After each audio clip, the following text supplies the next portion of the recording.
ফিলিস্তিনের সশস্ত্র গোষ্ঠী হামাস এবং লেবাননের সশস্ত্র গোষ্ঠী হিজবুল্লাহর শীর্ষ নেতাকে হত্যার ঘটনায় ইসরায়েলকে কঠোর হুঁশিয়ারি দিয়েছে ইরান।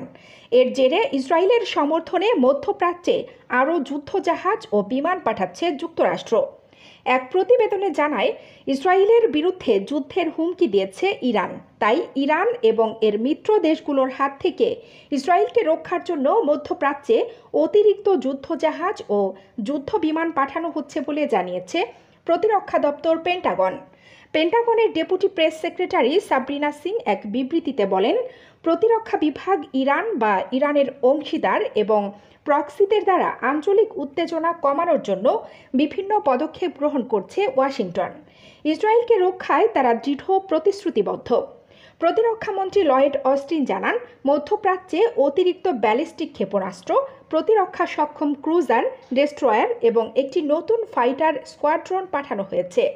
এদিকে ইরান এ হামলার জন্য সরাসরি ইসরায়েলকেই দায়ী করছে, আর এ হত্যার জন্য তেল আবিবকে কঠোর শাস্তি পেতে হবে বলে হুমকি দিয়েছে ইরান।